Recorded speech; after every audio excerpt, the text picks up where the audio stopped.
Hello and welcome everyone to the Fate of the Union podcast, a weekly review of the biggest issues in national politics given from a conservative perspective. The show will also periodically address current true crime cases from across the country. Fate of the Union is hosted by Franklin Joseph, a lawyer and constitutional conservative.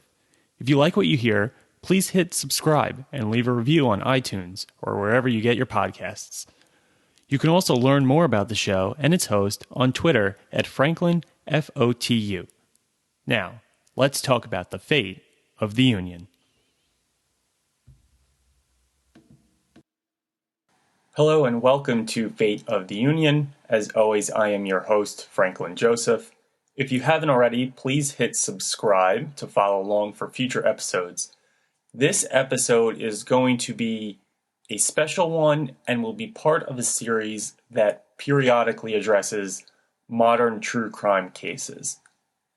As we teased in previous episodes, this episode will examine the case of Kevin Cooper and the subsequent appeals and advocacy that aims to free this man from prison.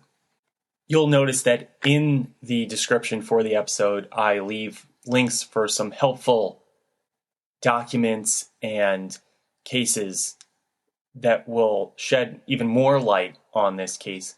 Some of those are the initial trial court opinion, a couple of written opinions from the Ninth Circuit Court of Appeals that took up an assortment of issues on appeal from Kevin Cooper after his conviction, along with a comprehensive report that includes a timeline of the events, of the cases and hearings, and the findings and relevant conclusions from each of the judges that was published by the San Bernardino County District Attorney's Office, which was responsible for the initial prosecution of Kevin Cooper.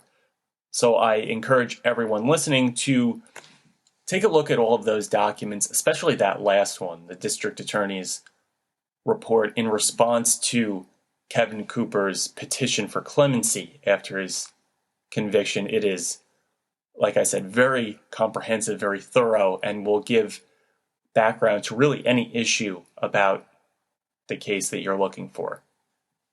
So here's the general outline that we're going to go by. We're going to start with a relevant factual background to kind of set the scene here.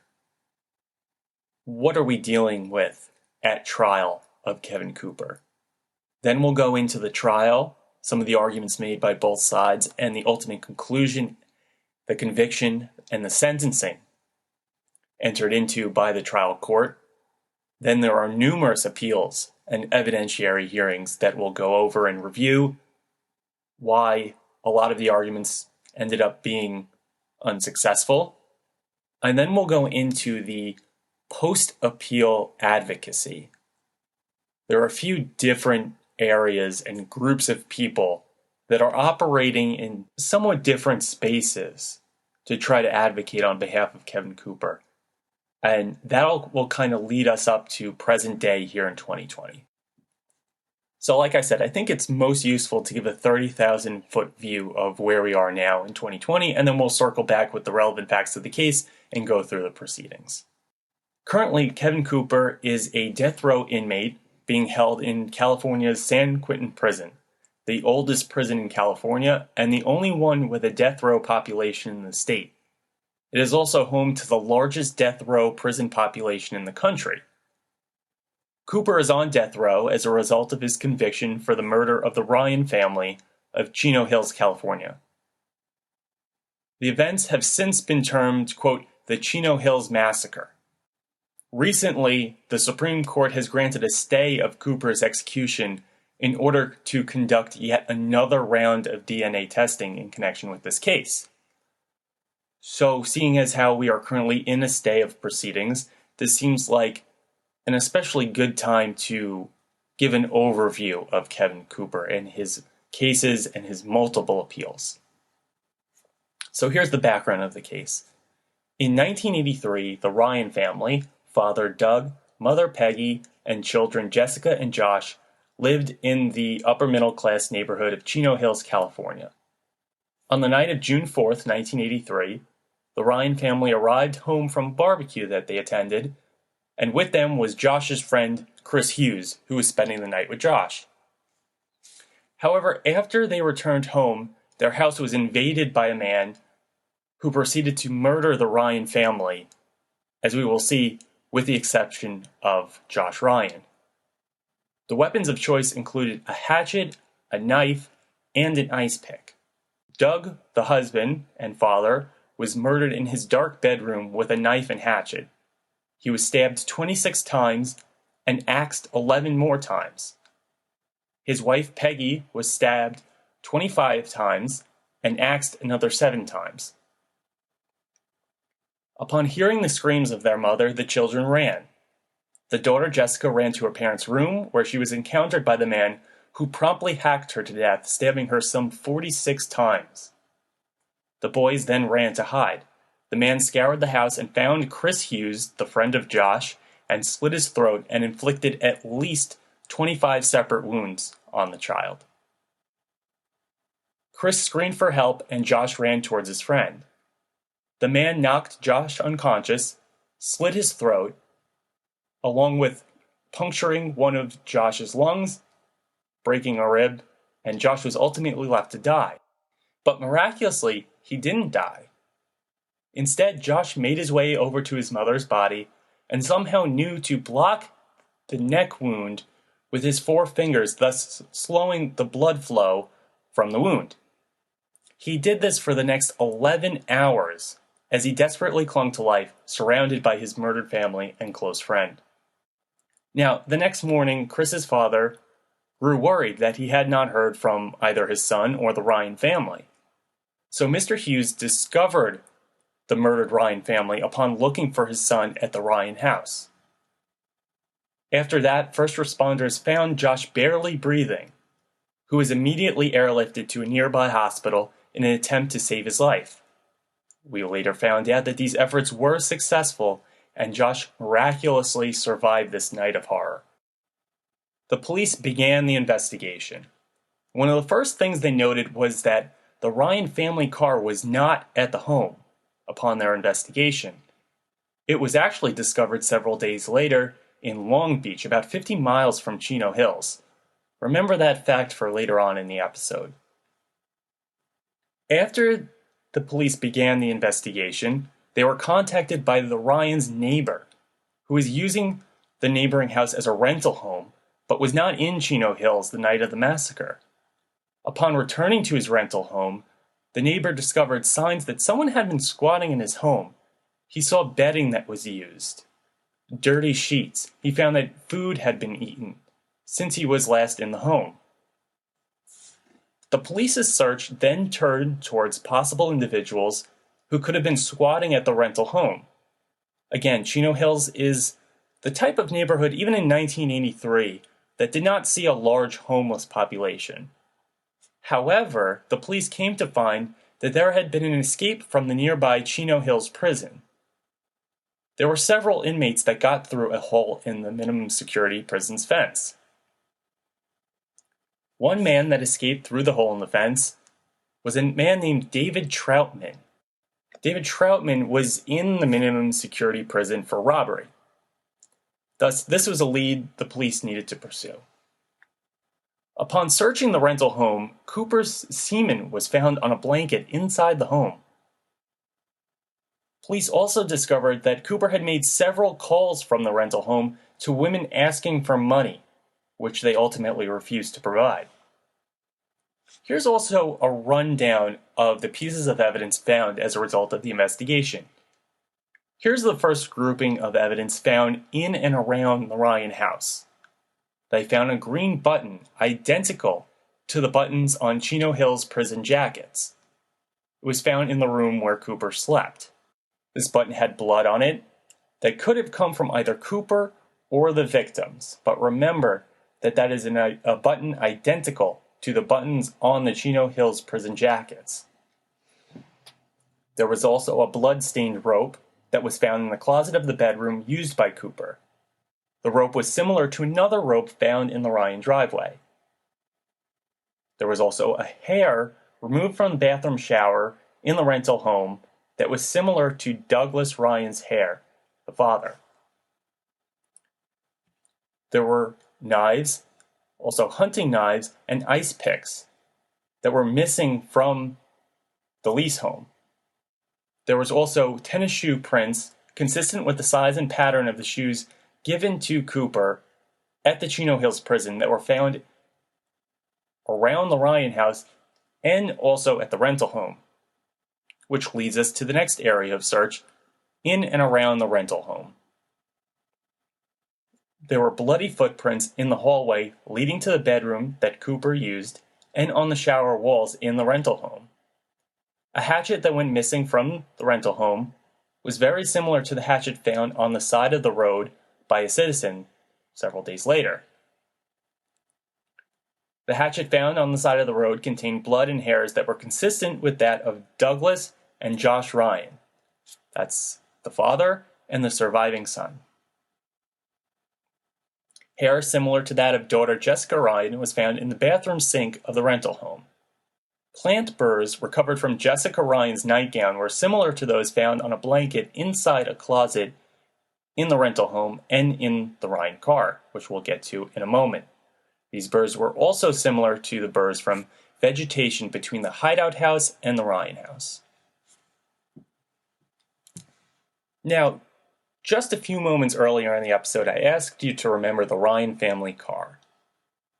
As I mentioned earlier, the police discovered the car 50 miles from the home in Long Beach. Cooper used to live in the area. Here's a quick review of the relevant pieces of evidence found in the car. Tobacco of the type that Cooper used, which is free and provided to Chino Hills inmates and not available at retail stores. This tobacco was also found in the bedroom where Cooper stayed in the rental home. Cigarette butts with Cooper's saliva were found in the car as well.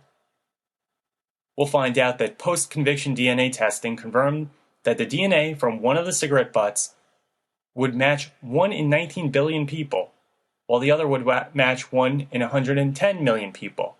That one in both cases, as we'll see, was Kevin Cooper.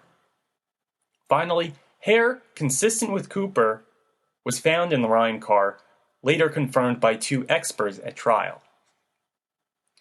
So now we have a background, a picture of the murder scene.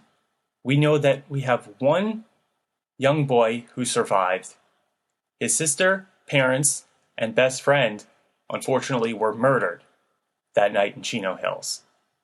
We also have a review and breakdown of the relevant pieces of evidence that came up in the police's search. We move on. Police discovered that Cooper eventually fled to Mexico. He went to Ensenada and found a job opportunity. He used the name Angel Jackson in order to get a job, in exchange for room and board and food as a deckhand on a boat that sailed along the coast of California.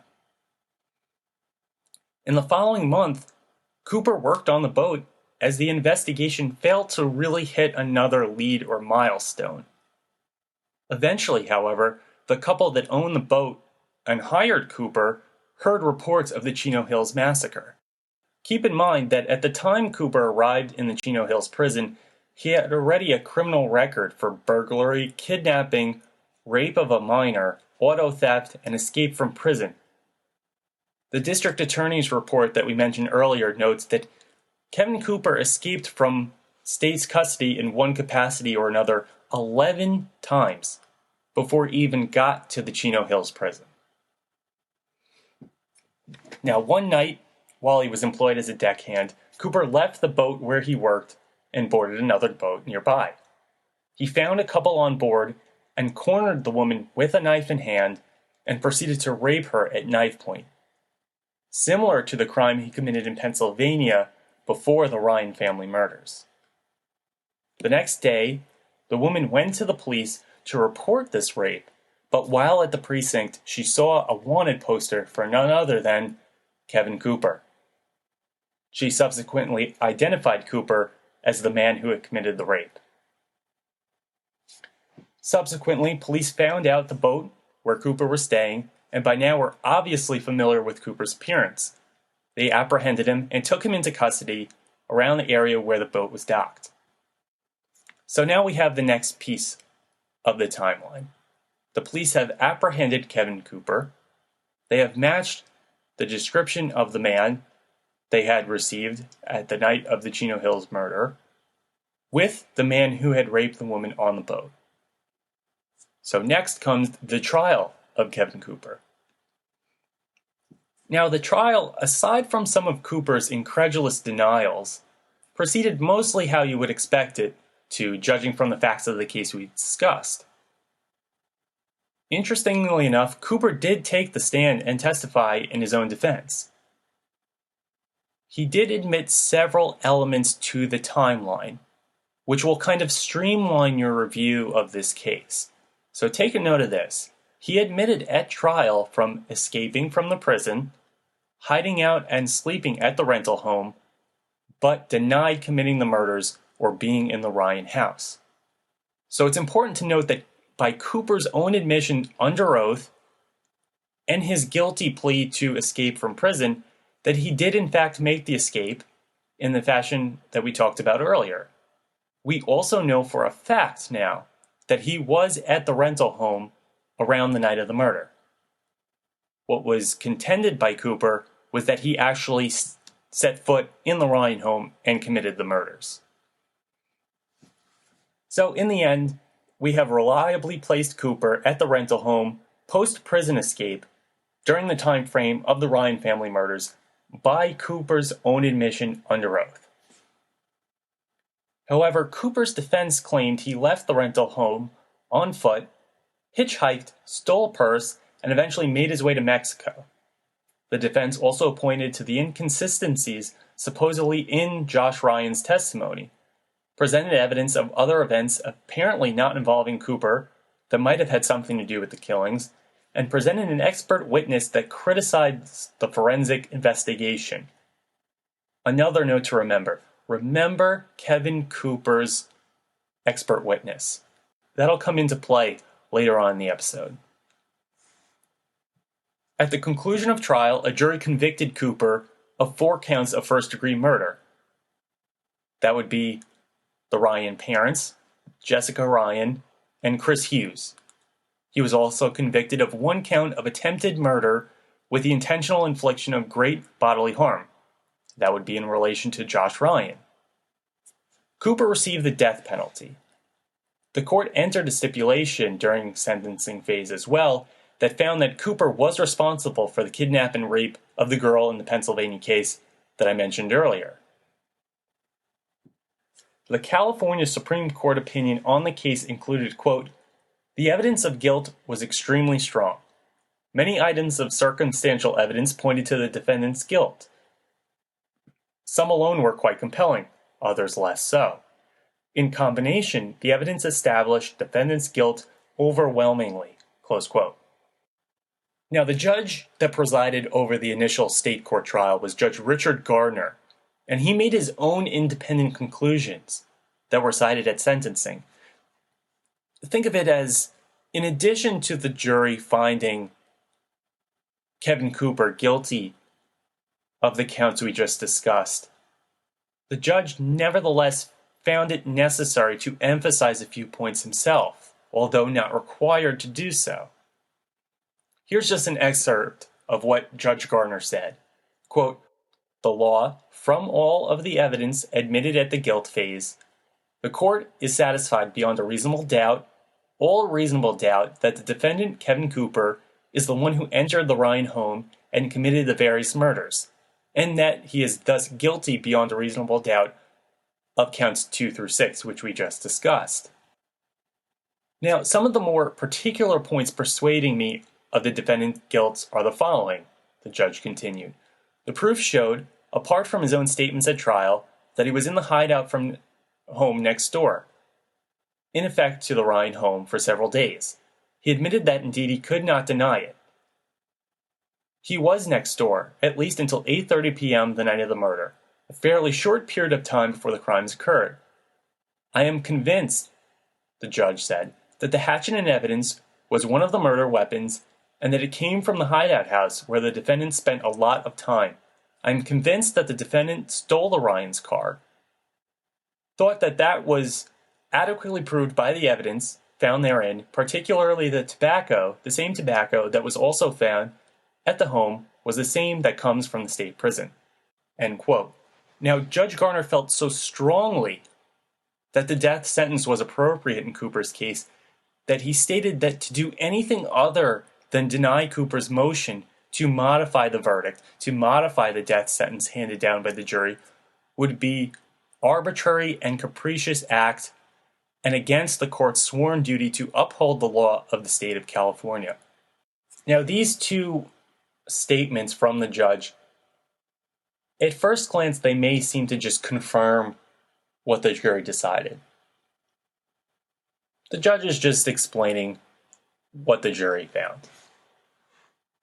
Both points, first, Judge Garner's explanation of the guilt of Kevin Cooper, along with the justification for the death sentence, are particularly notable statements. Neither was compulsory on behalf of the judge, but he felt it necessary to make a point, not only to confirm a case that had garnered great public attention, that the right decision was found here, but also to add a little bit of emphasis for any appeals that may come later. And we'll find out there were many. The one point that Cooper's counsel had a partial room for argument in was that the trial jury did not hear extensive evidence about Cooper's background. But the district attorney's report countered that in a striking statement saying, true, there may have been points about Cooper's background that the jury did not hear, but they also did not hear about his numerous prior escapes from custody, his lengthy criminal history dating back to age 7, and his attempts to fake mental illness to avoid responsibility for his criminal conduct in the past. It's true that none of these factors would have helped Cooper in the penalty phase of the trial, and none of them would entitle him to clemency thereafter. So, in the same way that Cooper's counsel could argue that there are certain points of Cooper's background that undoubtedly would have been used as a point of sympathy in the sentencing phase, the district attorney's point, which I think is a strong one, is certainly we could go back into Cooper's background, but for every instance of playing the violin, of making a play towards the heartstrings of the jury, there are numerous instances of escapes from custody and the manipulation of law enforcement personnel to further that. So it's a double-edged sword at best. Now, in the over 30 years since the murder, Kevin Cooper has been afforded extraordinary due process in multiple legal forums, has been granted appeal in state court, has had further evidentiary hearings on more than one occasion in state court, has had his case reviewed by a district court judge in federal court, has had his case reviewed twice by the Ninth Circuit Court of Appeals, now has had the benefit of the Supreme Court staying his execution. But in multiple judicial forums in state and federal court, when addressing the merits of the case, they have all affirmed the convictions of Kevin Cooper and the imposition of the death sentence. So that's our next piece of the timeline, the trial of Kevin Cooper. We know that he was convicted of the 4 counts of murder and the one essentially attempt to commit murder, but with the result of serious bodily harm. That'd be the count in relation to Josh Ryen. So after the conviction, Cooper appealed the case on several grounds. The appeals were heard by the California judicial system, along with the Ninth Circuit Court of Appeals. As a bit of background, the reason why a state court conviction would have an appeal heard before the Federal Circuit Court of Appeals is because an appeal based on a constitutional issue, which is obviously federal law, is heard in a federal forum. A few examples of these kinds of appeals would be alleged violations of Miranda rights, of due process, fair trial, effective assistance of your defense counsel at trial, and so on. Those appeals may in fact be heard in front of a federal circuit court, even though the trial was conducted in front of a state court. There are circuit courts across the country, and each one covers several states whose appeals kind of funnel into each respective circuit court of appeals that covers that region. So that's a little bit of background about how Kevin Cooper was kind of received the benefit of pursuing different branches of appeals on the state and federal level. Both Judge Huff, the United States District Court judge who reviewed the entire trial court proceedings and subsequently conducted an evidentiary hearing, and the Ninth Circuit Court of Appeals concluded on appeal that Cooper was convicted by, quote, overwhelming evidence of guilt. Judge Huff also commented on the evidence pertaining to Cooper's motives for committing the crimes. She referenced the following portion of the trial court, the California Supreme Court opinion. Quote, he, meaning Cooper, had an obvious motive both for stealing the car to get transportation away from the area and for killing the family, to facilitate the theft and gain time to perfect his escape, close quote. Another one of Cooper's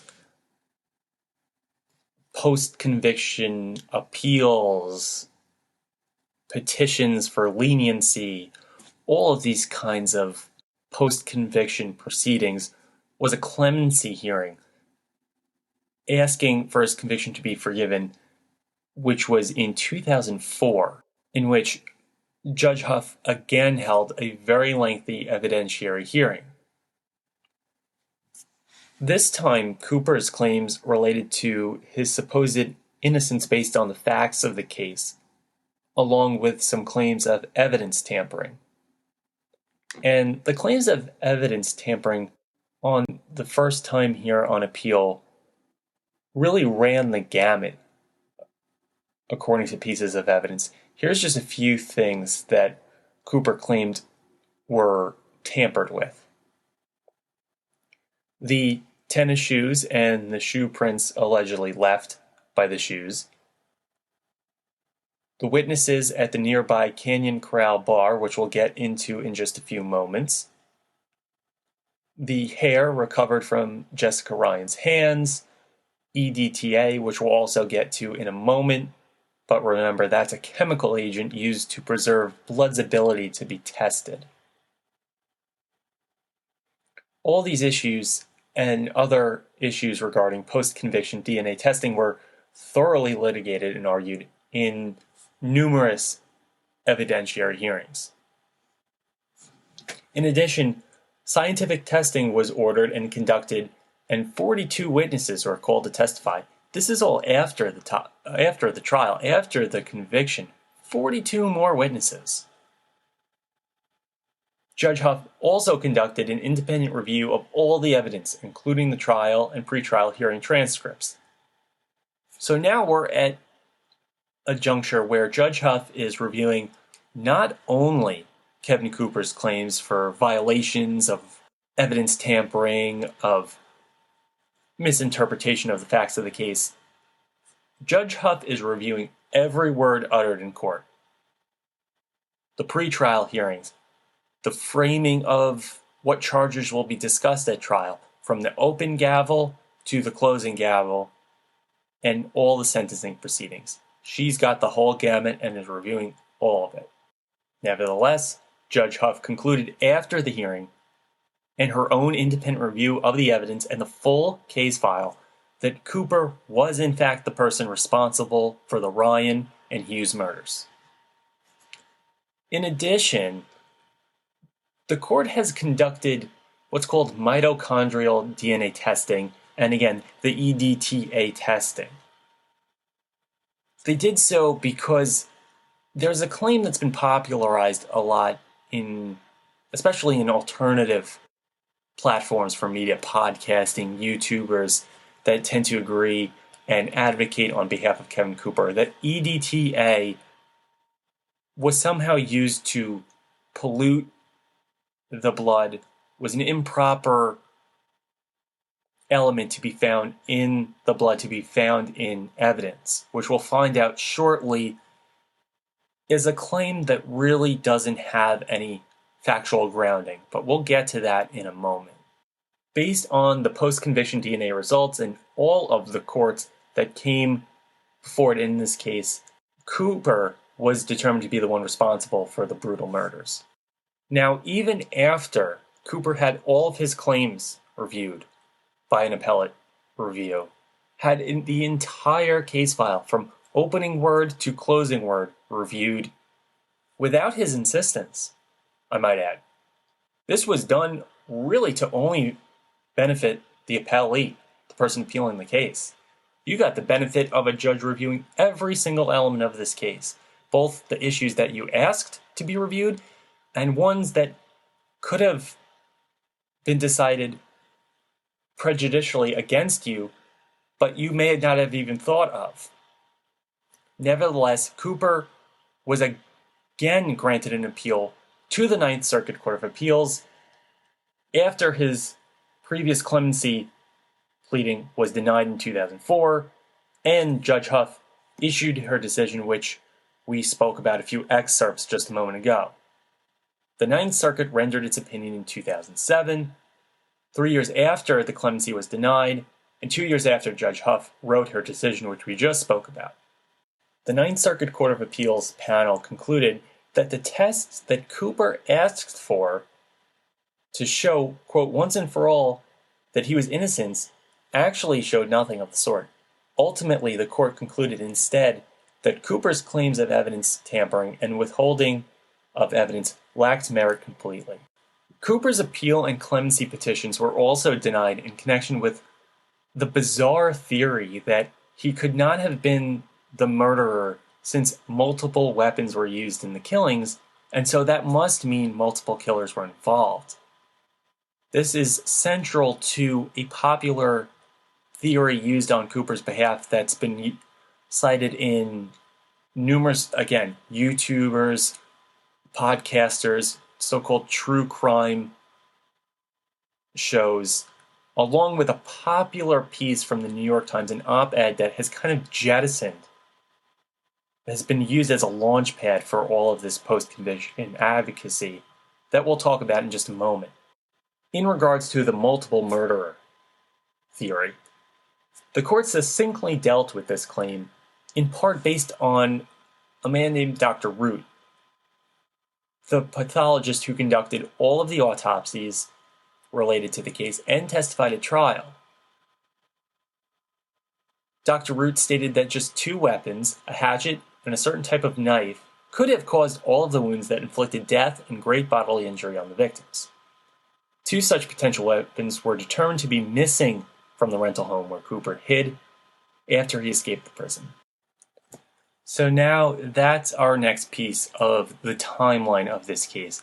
The appeals, the numerous reviews of the entire case in general, along with specific claims of misconduct, of judicial oversight of the pieces of evidence, all coming from Cooper's attorneys on appeal. Nothing has ended up in an overturning of the conviction for Kevin Cooper. Nevertheless, here in 2020, we have numerous theories that are the foundation of two distinct avenues of advocacy. In 2020, we know that Kevin Cooper has now basically exhausted any conceivable basis for appeal. He's appealed to the California State Court. He's appealed to the Ninth Circuit Federal Court of Appeals more than once. He's had numerous evidentiary hearings after his conviction that have to do with forging of evidence, a misapplication of police procedures in searching the home, in searching the rental home, shortcomings and misgivings with the DNA testing. None has led to an overturning of the conviction. He's claimed constitutional violations, judicial oversight, police misconduct, nothing. His appeals have been denied each and every time. Now, I think there are two supposed, we'll call them thought leaders, and I use that term very loosely here, heading up advocacy focused again on two different avenues, two different groups that are the focus of the advocacy. There are also numerous podcasts attempting to explain the way of the conviction, such as the Sisters in Crime podcast, is a show hosted by two younger women in New York City, I believe. And the podcast does a great deal, in my opinion, confusing the overall timeline of the case and really being bereft of just a cursory review of the investigation. And certain statements, I think, come out as fundamentally incorrect, belied by the copious public record of the case. But those specific issues are enveloped in the two different avenues here. So we'll leave other podcasts, other YouTubers out of our focus for today. The first leader is Nicholas Kristof, who you may have seen on cable news a bunch of times. He's been on Bill Maher's show a few times. He was actually the other panelist on the segment that's infamously now the Sam Harris versus Ben Affleck, quote-unquote Islamophobia type of segment, where no amount of sense that Sam Harris tried to employ could convince Ben Affleck to even give a moment's worth of listen. And the member on the very edge of the panel, if you go back and look, that's Nicholas Kristof. You've probably recognized the face, certainly the voice. He has a very distinct voice. Anyway, he contributed a New York Times opinion piece that has given rise to countless pundits using it as a roadmap to muddy the waters. The Young Turks, Anna Kasparian in particular, some of the true crime podcasts that are sympathetic to Kevin Cooper have all kind of cribbed this opinion piece on numerous occasions in order to do the very same, to muddy the waters. We'll call this group of advocacy the academic wing. The other main figure in advocacy is Kim Kardashian. She's done some interviews in the press and on radio championing Cooper as an innocent man framed by the allegedly institutionally racist judicial and prison system. Admittedly, Kristof is actually much better and much more skilled at this type of advocacy, but Kardashian has access to many more people, many different types of people who would normally hear Kristof's case for Cooper. And she's also been given an air of reliability recently in the vein of criminal justice resulting from her past involvement in getting other convictions overturned, any contributions to the brainchild that became the First Step Act and similar efforts. We'll call this wing the culture wing. So first we'll deal with the jumping off piece for all of this advocacy in the academic wing, and that's the opinion piece from Nicholas Kristof. So Kristof wrote an opinion piece for the New York Times titled, quote, "Was Kevin Cooper framed for murder?" end quote. This was also not his only piece on Cooper. Nevertheless, Kristof answers the question with a resounding yes, he was framed. Now, Nicholas Kristof is heavily influenced by the minority dissenting opinion of Judge Fletcher in one of the appeals heard by the Ninth Circuit Court of Appeals. In doing so, Kristof has found his launchpad for his own emanating of white guilt, noting that in framing Cooper, the police and the California court system found its victim out of, quote, central casting, is the term that Kristof uses. Thus, a black man with a large afro, certainly lower on the socioeconomic scale, a kind of poor drifter figure, would be playing his part in this episode of Injustice. In fact, Kristof claimed the framing of Cooper reflected, quote, the profound inequities in our entire system of justice. So first, we'll examine that Judge Fletcher opinion. And again, the San Bernardino District Attorney's report has a good summary of this. Judge Ryen, who concurred with the majority of the federal appellate judges in the Ninth Circuit, affirming the convictions in the 2009 Ninth Circuit appeal. There's two different ones here, and you'll notice in the DA's report and in the links in the description, there are two different appeals heard by the Ninth Circuit.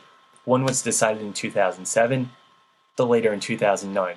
Judge Ryen wrote in connection with the 2009 opinion, and he made the following comments on Judge Fletcher's dissenting opinion. Again, the foundation of Nicholas Kristof's piece. Judge Ryen speaks of Judge Fletcher's dissenting opinion as follows, quote, "The dissent improperly marshals the facts in the light most favorable to Kevin Cooper, yet the evidence was resolved against Cooper at trial, after he took the stand and testified, and at each step of the conviction proceedings. The dissent also approaches the issues as if they were new, yet the same issues have been on the table since day one, except for DNA testing, which didn't exist at the time, and which has turned out to be inculpatory. All were known at the time of trial and have been litigated in one form or another unfavorably to Cooper for the last 24 years. End quote. And I think that Judge Ryen's opinion touches on an issue that doesn't get a lot of light shed on it, certainly by the Nicholas Kristofs of the world, but even in commentators and pundits, scholars who assess it from a state of California pro-prosecution side, that a lot of the issues that come up on appeal are framed by Kevin Cooper and his counsel as, quote, newly discovered evidence, quote, new evidence suggests, when it's just the opposite. There are numerous instances in the appellate decisions stating that not only are these claims, such as the police misconduct, things of the like, forging of evidence, not only are they baseless, not only do they not have any merit to them, you can get the tone of the appeals courts in saying that not only are they without merit, we've decided this already. We had a whole trial about these pieces of evidence. We've discussed them already on appeal, and yet here we are again, hearing of them again, and they're being framed to us as newly discovered evidence. They're not. They're not newly discovered evidence. A couple of these pieces of evidence, popularized by the academic wing, is framed in appeals as newly discovered evidence. So the first piece of evidence, beyond just the Fletcher opinion, which we just discussed, that forms a basis for the academic wing, the first one we'll call the three white men theory. Kristof has also worked in conjunction with people like Michael Barbaro, who hosts the New York Times The Daily podcast, enormously popular podcast. I think it's ranked in the top 5 podcasts, maybe currently and of all time, on Apple. Tremendous listenership. Barbaro has also done his part in interviewing Kevin Cooper from prison and giving him really a series of softballs, but that's not the central focus here. Kristof and Barbaro have reviewed how, quote, the three white men cited by a statement from Josh Ryen, which you remember from earlier in this episode, leads to the conclusion that Cooper didn't commit these murders. This also goes hand in hand with a defense theory mentioned earlier that multiple suspects using multiple murder weapons must have been the true culprit here and not Kevin Cooper.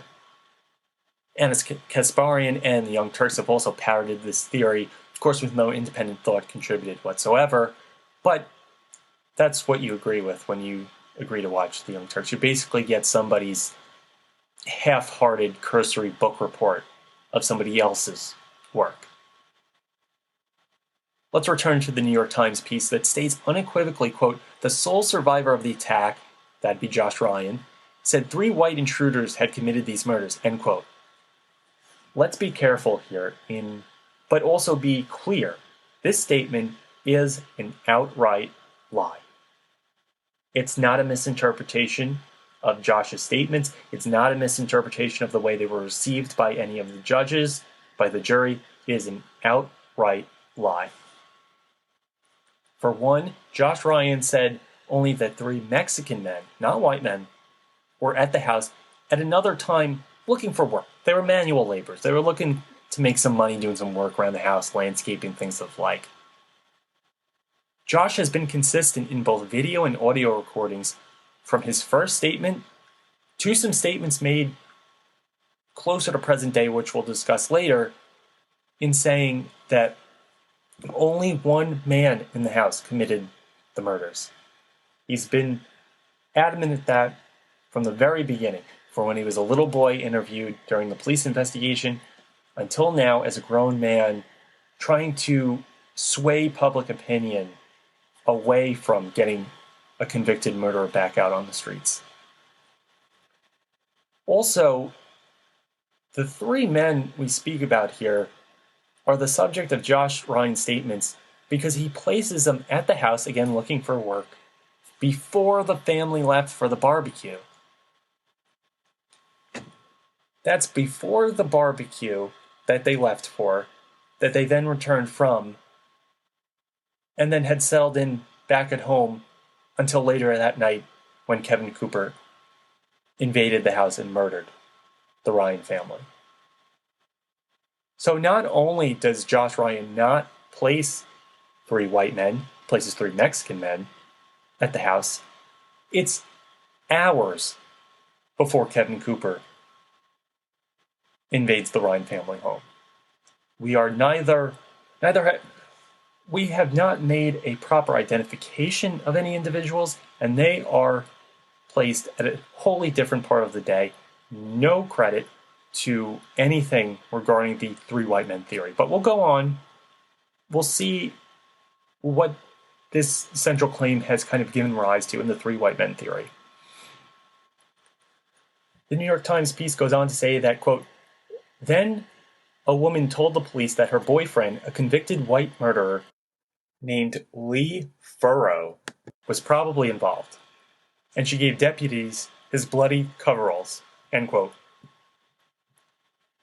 First, we immediately know that this story is classified by race throughout. All 3 supposed intruders are white, which is factually untrue, according to Josh Ryan's own statement. The woman's boyfriend that we just mentioned is white. We've already learned that Christoph and others are acting in Cooper's defense have always led with race. Second, our ears prick up at the mention of the boyfriend, quote, probably being involved. That probable involvement is thrown out here in the New York Times piece as solid fact. The San Bernardino District Attorney's report notes that one of the many ironies of this approach on appeal is that the defense is now put forth by the clemency counsel, we'll call them, the counsel in charge of trying to get the conviction at least lowered, maybe wiped out, thrown out the window because Cooper wasn't involved at all. There's no mention of forging of evidence because you have the wrong guy completely. Nevertheless, Furrow gave a convincing alibi. That placed him as helping a friend to get out of jail and then attending a concert on the night of the murders, 35 miles from Chino Hills. I believe there's also a report that he got a motel room, maybe with a woman afterwards. He was placed in a wholly different part of the state. And not to mention, he also had no conceivable motive to commit these murders. Lee Furrow has been interviewed by some primetime shows in the years since the conviction. He has a murder conviction on his record from several years prior. But his alibi is always checked out. Again, he has no motive to commit this murder. He was nowhere near Chino Hills. So what many times can seem like a kind of sexy lead has really hit a dead end here. Also, the 3 white men that were supposedly involved in the murders were also placed at the Canyon Corral Bar by Cooper's counsel and several supporting witnesses. The witnesses corroborated the count only insofar as 3 white men did arrive at the bar that night together and could have arrived in a car similar to that of the Ryen's family car. Could have. The account is less than certain, to put it mildly. However, one of the bar employees said that the 3 men were refused service for being too drunk, and none of them had any blood on them that night. None of the patrons known to be in the bar that night noticed blood on the men either. A central part of the 3 white men theory is that one of them had coveralls that was soaked in blood, unmistakably in blood, actually dripping down onto his shoes to the point where he was leaving tracks beneath him. Only one man eventually came forward years later saying he thought he remembered one man having some kind of substance on him, but that it could have been mud or grease as well. The man testifying 20-some years later after the case could not remember for sure if this was even on the night of the murders or simply around the same time. The judge hearing this particular theory determined that the only accounts that were reliable in connection with the bar were those statements made by people interviewed at the time, not decades later, which is certainly a reliable approach to the issue. You, as a judge, and really as a prosecutor, you don't want to offer statements that are made after the fact, away from the time and place of the incident, and that cannot be corroborated. Then you get into hearsay territory. All the individuals connected time and place to the bar that were interviewed during the investigation at that time said they did not see any blood on the 3 men in question. None of these people remember seeing any of the men in coveralls either. Lee Furrow also went on to say definitively in one of the primetime shows he was interviewed on that he's never even owned a pair of coveralls.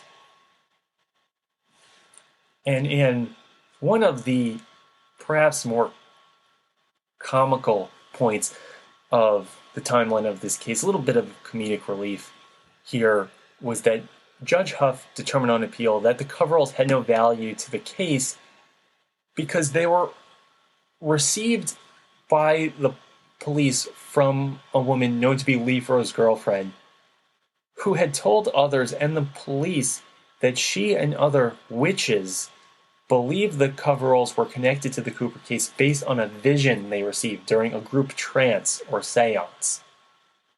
Apparently, a vision just came down upon her and told her that these random coveralls in her place were tied to the murder.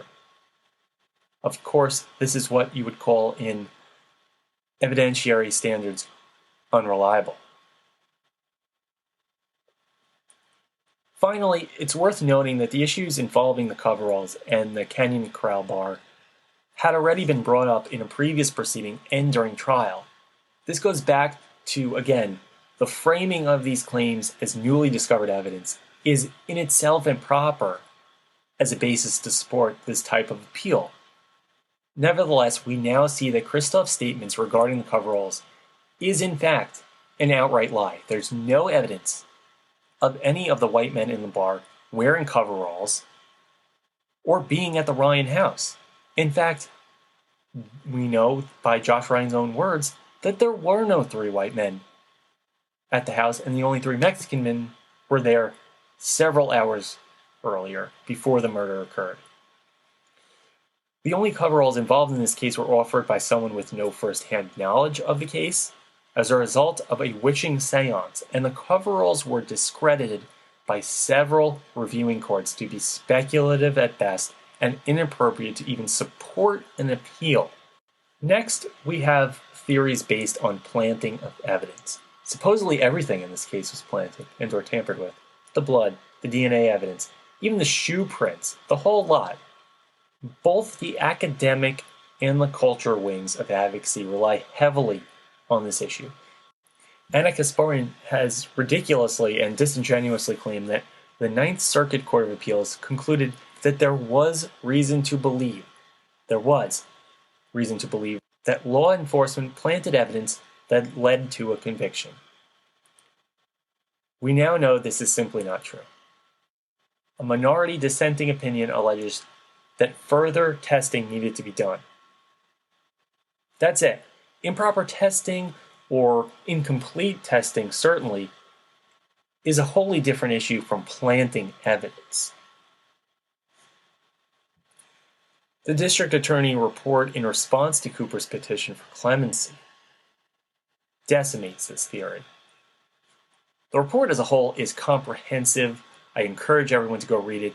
It is a rarity to get this kind of comprehensive review, especially by a prosecutor's office while the appeals are ongoing. Here, the appeals are certainly into the disingenuous and frivolous territory by my estimation, but nevertheless, it is comprehensive and particularly devastating to Kevin Cooper's case on this issue, especially. The report notes that Judge Fletcher, the dissenting judge in the Ninth Circuit Court of Appeals, relied upon in the New York Times piece. Judge Fletcher ignored the fact that Kevin Cooper testified at trial and the jury did not believe his implausible story about what he did at the hideout house and how he left for Mexico. Judge Fletcher's dissent implies, without any support, remember that, without any support, that San Diego's Superior Court employees planted the evidence against Cooper after he was convicted. It is interesting to note that Dr. Blake, Kevin Cooper's own forensic evidence at the pretrial proceedings, at trial, and in the post-conviction DNA testing, has never supported any allegations of evidence tampering. So think about that for a second. Kevin Cooper and his legal team has employed a forensic evidence expert. They want him to work within his experience, work within his knowledge of the field of forensic testing, and do so in a light most favorable to Kevin Cooper. Obviously, he is their expert witness after all. They used him at pretrial hearings, trial hearings, and in post-conviction DNA testing. That's essential here, folks. They used this expert after the conviction was handed down, and they knew exactly what they supposedly wanted to be tested. And Cooper's own expert has never supported any allegations of evidence tampering. Every judge that has presided over an evidentiary hearing in this case and that has dealt with alleged evidence tampering has determined that there was no indication of tampering and that these defense claims were completely unfounded. Further, Cooper's defense grandstanded about a particular blood sample. That's Exhibit A41 from the police search of the scene. Cooper's team got their wish, and it was tested further. And after all that grandstanding, in what was framed as a home run for Kevin Cooper, based on Exhibit A41, a blood sample found at the scene, it was conclusively determined to be that of Kevin Cooper.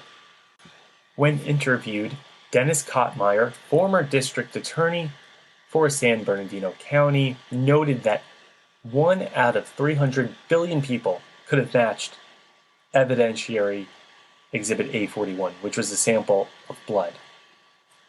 That one person, ladies and gentlemen, was Kevin Cooper. This was truly an epic backfiring on the defense and a significant strike against their own claims. Despite getting post-conviction permission to test even more items, and specifically selecting the items, the results again overwhelmingly confirmed the jury's verdict and directly contradicted all of the appellate claims of Kevin Cooper. The post-conviction DNA results all corroborated the fact that Cooper alone was responsible for the Ryen Hughes murders and the attempted murder of Joshua Ryen. Moreover, based on Ninth Circuit Court of Appeals review, the court concluded that all investigators involved with this case, from the initial police investigation to follow-up examinations of every piece of evidence that Kevin Cooper requested be tested and tested again. That all of these investigators acted in good faith, and there was no evidence of destruction of material evidence in this case. To be sure, the jury also rejected numerous claims of crime scene tampering made by Cooper's trial counsel. The last theory here is an interesting one. It's a subtle play at twisting circumstantial evidence. In one way, it should be easily dismissible, but in another way, it's especially dangerous to deal with because a lot of the pieces of evidence and the inferences taken from there are easily manipulated. Circumstantial evidence is that where you have a piece of evidence, but it doesn't directly tell you the conclusion. For instance, an admission by a witness that he was at the 7-Eleven at 7 o'clock on the night of the murder. That's not circumstantial evidence. That's direct. You know he was exactly at that place and time when examining that piece of evidence. Circumstantial evidence would be someone's driving along before their accident and they testify that they didn't know what speed they were going. They didn't look at the dashboard. They weren't aware. The inference of that would be that they weren't driving carefully. That's the inference taken from a piece of evidence that doesn't directly tell you the conclusion. So let's get to this theory. We've heard that it couldn't have been Cooper because Cooper was, again, this kind of poor drifter character, and cash and belongings were left in the Ryen home, and because Cooper didn't steal anything from the home, he didn't take any money by the police's own search of the house, then why would this poor guy go in, murder the whole family, and then not even take anything? That kind of, in this view, goes against the case prosecuted against Kevin Cooper. The Young Turks have echoed this sentiment. This is, again, a particular theory that has kind of invaded both the academic and the cultural wing of advocacy. But a couple points here. A review of the crime scene that's also noted in the DA report we've spoken about numerous times here showed that Peggy Ryan's purse, which had several credit cards in it, was indeed untouched upon searching the home. Also, we know that cash totaling $3.26 on a counter in the home was also left untouched by Cooper. Finally, aside from the Ryen car and a beer that Cooper welcomed himself to, there were no personal belongings taken from the home. And this has been used by some true crime podcast hosts, again, some scholars and cultural figures that are sympathetic to Cooper as the foundation, the circumstantial evidence forming the opinion that, well, if this poor guy was really down on his luck and you say that he stole this car, then why wouldn't he steal any other personal belongings at all while he was in the house? However, we know from a review of the case file and the district attorney's report that Cooper was not interested in belongings. He needed the car. Also, the failure to pick up $3.26 doesn't really imply that he wasn't there at all. For a guy looking to make an escape, what would $3.26 do him? That's not even gas money.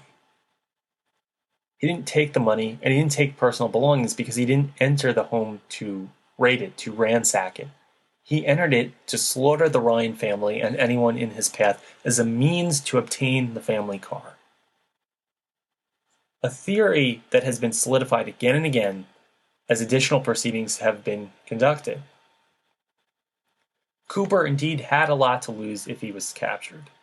He not only had his California state prison sentence for 2 counts of residential burglary, he was also facing serious consequences for the matters pending in Pennsylvania, including prison escape, robbery, and rape.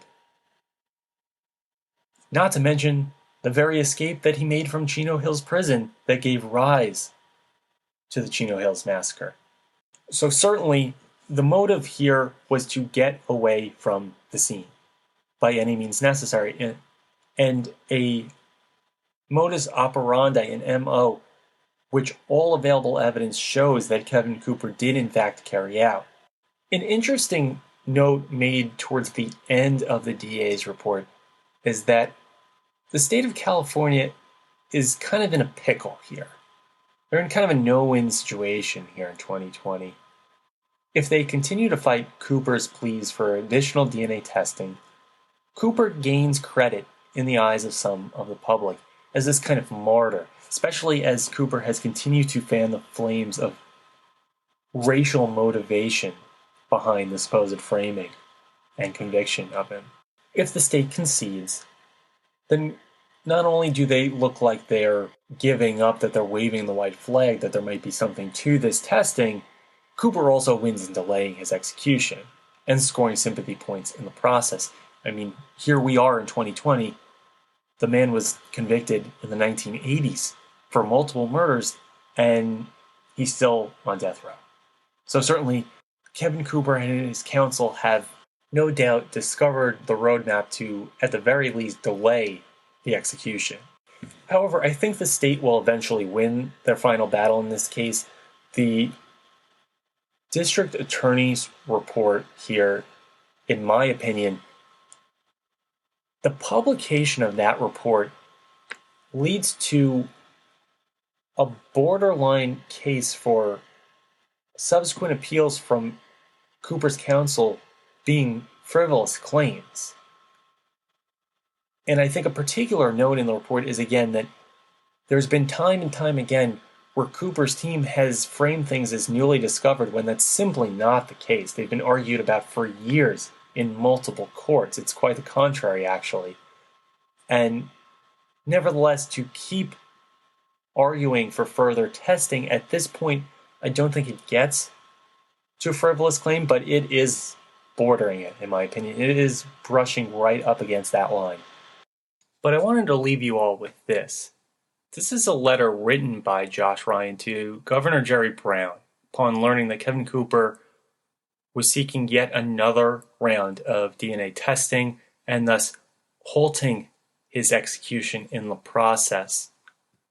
This is a letter handwritten by Josh Ryen in April 20th of 2018, and this is what the letter states. Dear Governor Brown, I was 8 years old. I lived on a ranch in Chino Hills with my family. We had horses and liked to ride and show them. We were a perfect family. Our house was filled with love. It was 1983. I invited my best friend Chris Hughes to spend the night at my house. If I had not, Chris would still be alive. I blame myself for what happened to him. In the middle of the night, I heard screams coming from my parents' bedroom. I ran toward the screams. I tripped over my sister's body. She was laying in the doorway. The only things I vividly remember after that is lying in a pool of blood, being unable to move, and looking all night at my mother, who was lying dead beside me. The next morning I heard banging on the sliding glass door and saw Mr. Hughes and a look of shock and horror on his face that I will never forget. He left, and I heard the front door bashing in and Mr. Hughes in the room, cradling his son and sobbing and moaning, which will always echo in my ears. I remember being put in a helicopter. I later learned no one thought I would survive. I tried to escape from Kevin Cooper by not reading the newspaper, but I cannot escape his presence. I tried to get him out of my mind and banish him from my memory, but I cannot escape. People will tell me he's on Facebook, puts on a monthly show from his cell in California prison. I think it's ridiculous that California gives him everything he wants. It gave him the hole in the fence at Chino Prison, which he climbed through to make his escape from prison, which enabled him to murder my family and friend. We know about the hole in the fence because he later bragged about how easy it was to escape. California started subsidizing Kevin Cooper long before Facebook and his monthly talk show, when he made his way to my house to murder my family and friend and almost murder me. He walked in shoes supplied by the prison and smoked tobacco supplied by the prison.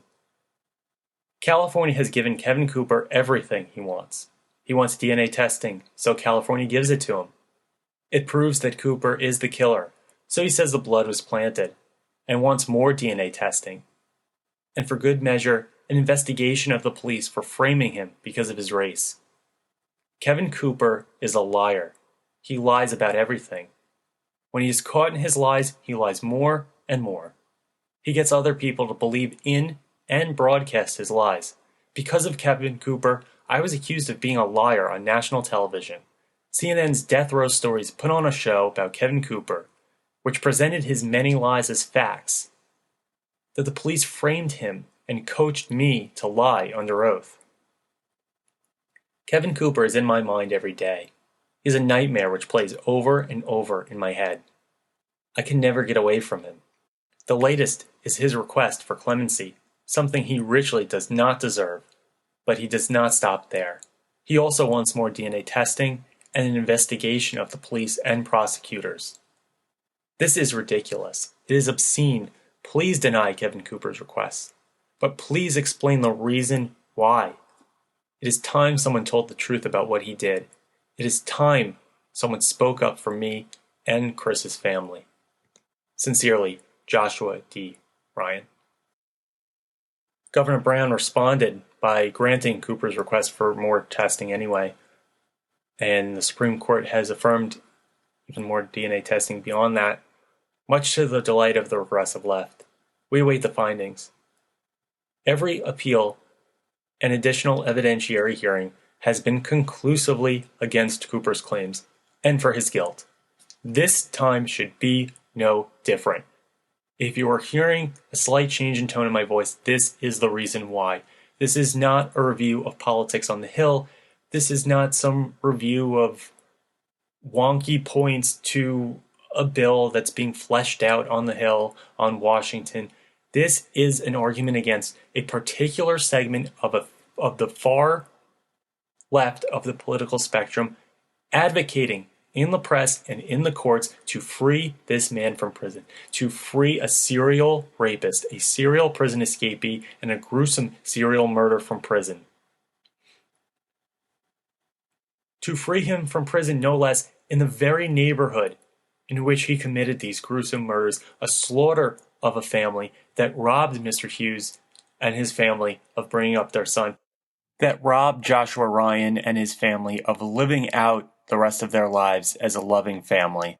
So if you feel impassioned by this case, if you feel like there's a potential for an incredible injustice if this test leads to exoneration of Kevin Cooper, I implore you to share this episode with people who may be interested. Share the links in the description. Do not let this particular segment, the far left of the political spectrum, get away with this. Make sure your opinions are heard. Thank you for listening. This has been the Union.